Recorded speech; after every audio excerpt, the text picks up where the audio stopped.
ఒక చిన్న ప్రేమ కథ. ఒక పెళ్ళైన అమ్మాయి ఒక పెళ్లి కాని అబ్బాయిని చాలా అంటే చాలా ప్రాణం కన్నా ఎక్కువగా ఇష్టపడుతుంది. ఎన్ని కష్టాలొచ్చినా, ఎన్ని బాధలొచ్చినా, ఎన్ని అడ్డంకాలొచ్చినా ఆ అబ్బాయితో అమ్మాయి లైఫ్ మొత్తం తనతో కలిసి ఉండాలి అనుకుంటుంది. తను దూరంగా ఉన్నా తను మనసుకి దగ్గరగా ఉన్నట్లు ఊహించుకుంటుంది. జీవితం మొత్తం అబ్బాయితో కలిసి బ్రతకాలి అనుకుంటుంది. అదే ప్రేమలో ఉండి అలాంటి ప్రేమ ఆ అబ్బాయి ద్వారా ఆ అమ్మాయికి దొరుకుతుందా? లేదా? అనేది ఆ అమ్మాయి ఆలోచించుకుంటూ ఉంటుంది. నిన్ను ఎంతగా ప్రేమిస్తున్నానో నా దగ్గర మాటలు లేవు. కానీ నిన్ను ఎంతగా మిస్ అవుతున్నానో అని చెప్పడానికి నా దగ్గర కన్నీళ్లు మాత్రమే ఉన్నాయి.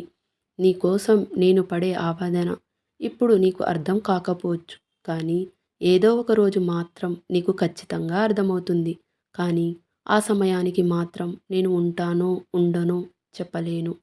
మరిచే మనసు నాది కాదు. మరిచిపోయే జ్ఞాపకం నువ్వు కాదు. కంటికి దూరంగా ఉండొచ్చేమో కానీ మనసుకు మాత్రం ఎప్పుడు దగ్గరగానే ఉంటావు.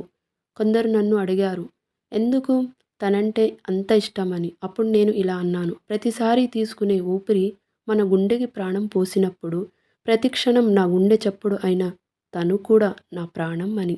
ఈ స్టోరీ కనుక మీకు నచ్చినట్లయితే please subscribe my channel, like and